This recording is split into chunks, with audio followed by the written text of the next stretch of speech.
No que consiste o idealismo?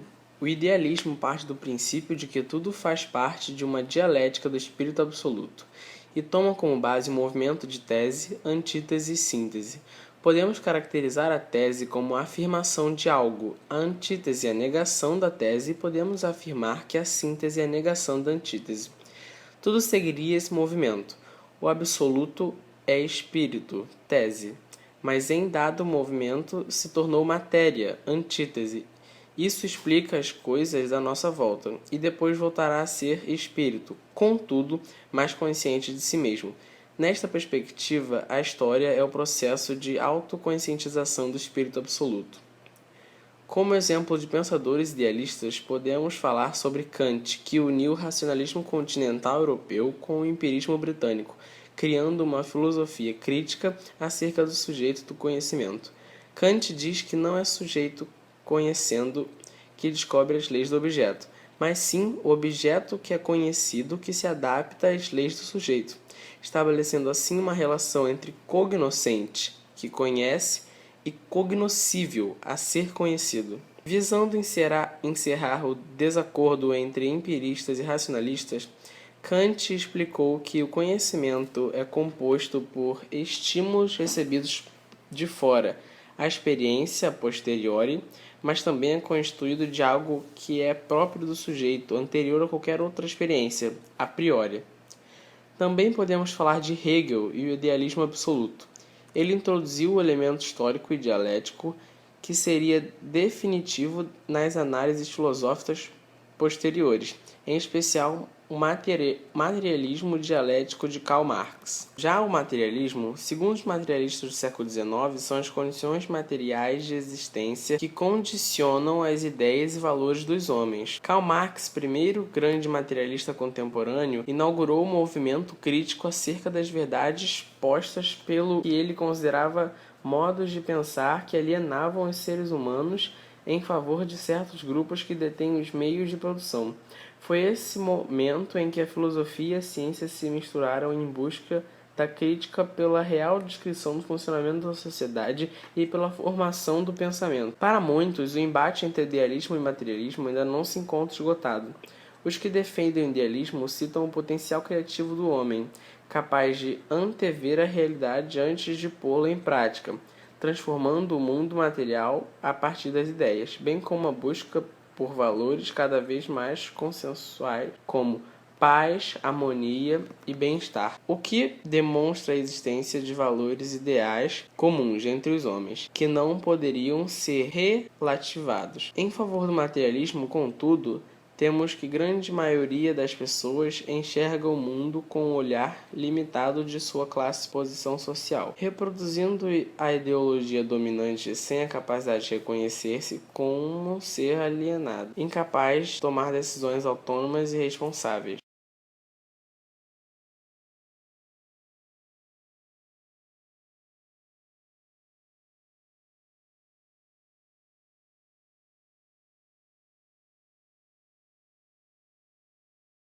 O ser aprende conforme a necessidade, então ele já tem a predisposição para o aprendizado. E é necessário para o desenvolvimento que ele aprenda. Se ele já tem uma carga genética que vai mostrar a ele a disposição, uma facilidade para alguns aprendizados e menos facilidade para outros. Embora eu acredite que, dependendo de um estímulo exterior, qualquer ser é capaz de aprender qualquer coisa que ele deseja.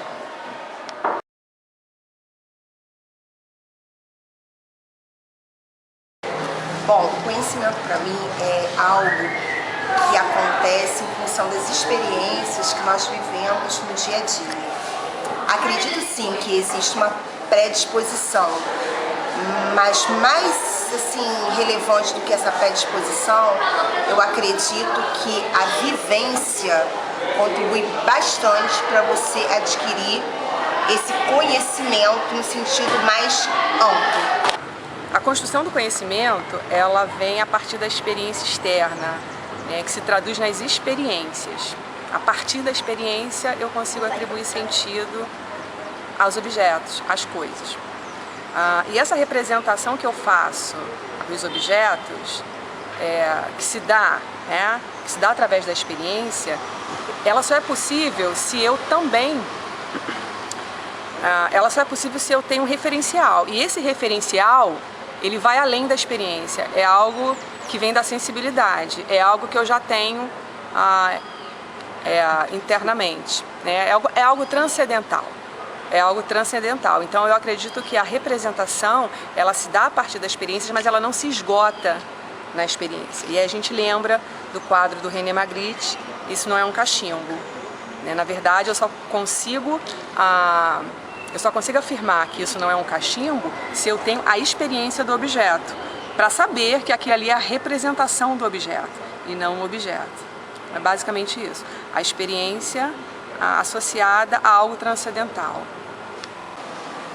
Bem, vocês já devem ter ouvido muito falar que a aquisição de conhecimento, você está em contato com um método, com o que está escrito nos livros, com as verdades absolutas, mas a aquisição do conhecimento, ela é relativa à troca de saberes, de experiências e de aquisições que nós temos com o contato na sociedade. Alguns valores que são transmitidos entre gerações, pais e filhos, também remetem a esses valores, né? Esses valores que são conhecimentos. E quando o aluno traz para a escola tudo que ele aprendeu, que ele conviveu com a sua família, e ele vai aprender o conhecimento científico através da razão, do estudo dos livros, essas trocas elas vão ser muito significativas, porque ele vai perceber que em algum momento que ele trouxe na sua bagagem cultural, da sua herança, ele vai poder relacionar com esses outros valores, né?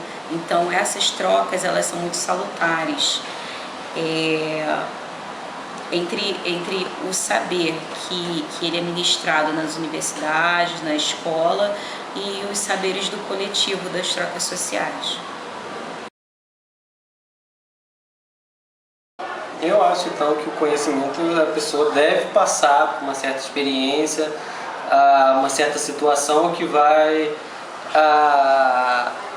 fazer ele pensar sobre aquele determinado assunto que assim desenvolveu um certo conhecimento. Então, eu creio que deve passar pela experiência, sim. Acho que só essa experiência que pode despertar alguma coisa, despertar o intelectual, que seja, coisa do tipo. Todos nós nascemos com um conhecimento interno, nato, desde bebezinho. E que com o passar do tempo, de acordo com as influências, com os estímulos que você tem externos, você consegue desenvolver cada vez mais o seu conhecimento.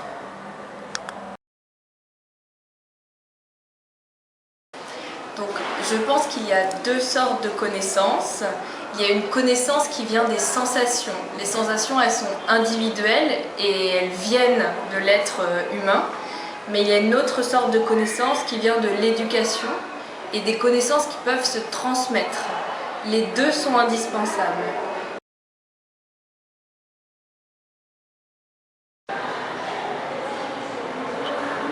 O que acontece, né? O nosso cérebro, né, ele sempre está se relacionando com o ambiente à sua volta. Uma das principais funções do sistema nervoso é você integrar o seu organismo com o ambiente à sua volta. E uma dessas formas de integração é você adquirir o quê? Conhecimentos que rodeiam o organismo. Uma dessas maneiras de você adquirir o conhecimento é através da experiência própria, né? Se envolve uma coisa, como é que eu posso dizer, manual, você precisa ter aquela experiência, aquela vivência daquilo ali, né? Mas esse conhecimento você pode aprender por meio de uma outra pessoa, né, de um páreo seu ou uma pessoa, digamos, que está numa posição elevada à sua, ou você mesmo, sozinho, você adquire esse conhecimento. Eu acredito que existem diversas maneiras de você adquirir conhecimento. Nós podemos adquirir um determinado conhecimento pela própria experiência nossa, de vida, né? ou então você aprende com uma outra pessoa, ou até mesmo fontes bibliográficas, né? Como eu posso dizer? Isso pode ser através de pessoas pares entre si, ou então pessoas com, digamos, uma hierarquia acima de você. O cérebro sempre está aprendendo, quer dizer, isso é uma coisa inata no ser humano, né? Nós seres humanos estamos sempre aprendendo. E isso aí é uma coisa que nunca é uma coisa inata em nós, vamos envelhecer e sempre vamos estar aprendendo. O cérebro está sempre em processo de aprendizagem. É claro que conforme você vai avançando em idade, a dificuldade de aprender vai aumentar, né? O processo de aprendizagem vai diminuir o seu ritmo, mas ele sempre vai continuar aprendendo. É uma coisa muito bacana na nossa espécie, nosso cérebro tem grande potencial para aprendizagem, seja ela que for, e seja qual tipo de conhecimento for, conhecimento artístico, científico, religioso, filosófico, né? Gente, o que eu acho sobre o ponto de vista da cultura e da aprendizagem em si, a gente tem em matemática a gente tem um pensador, um educador mesmo, né, chamado Bertrand Ambroise. E ele fala exatamente que ele usa a matemática como uma forma cultural em si, entendeu? Ele separa a palavra matema da palavra mática. E aí ele defende que o quê? Que a matemática, o aprendizado todo da matemática, ele é nada mais nada menos que pode ser cultural. Aí ele dá vários exemplos, como por exemplo, na África, vai dar os exemplos como por exemplo na Índia, umas bordadeiras que fazem elementos geométricos. O que eu quero dizer sobre tudo isso? Na minha opinião e para a minha matéria em si, e para o meu pensamento, o ser humano ele vai nascer apto, mas dentro da sua sociedade e da sua cultura, esse aprendizado vai ser aprimorado.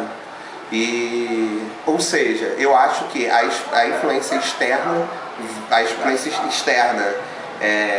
ou seja, fora dele próprio, fora da genética, fora do pensamento dele, fora da caixinha dele, vai influenciar bastante a vida dele e o aprendizado dele.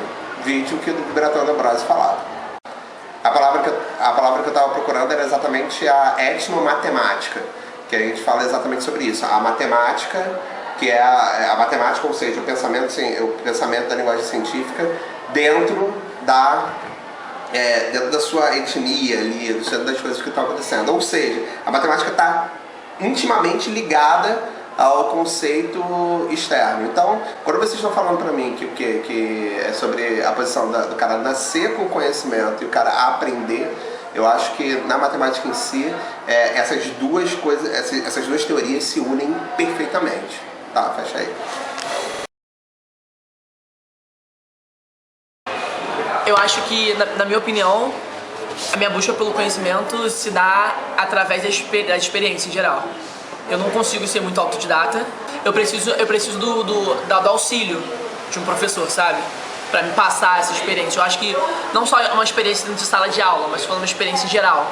Até de ver um filme, de ir a algum lugar, fazer uma excursão, ir ao museu. Eu acho que a gente necessita dessa parada de estar em contato pra eu poder receber aquilo. Mas que eu não receba 100%. Tipo, tem matérias que, por mais que eu tente, eu não vou conseguir pegar 100%. Isso vai também da pessoa que passa isso, esse conhecimento, não se prendesse também a só uma forma de ensinar e fosse mais abrangente, mostrar de outras formas, outras áreas, acho que seria mais eficaz. Mas eu acho que sim, o conhecimento, ele se dá através de várias experiências, sabe? Não precisa ser uma específica.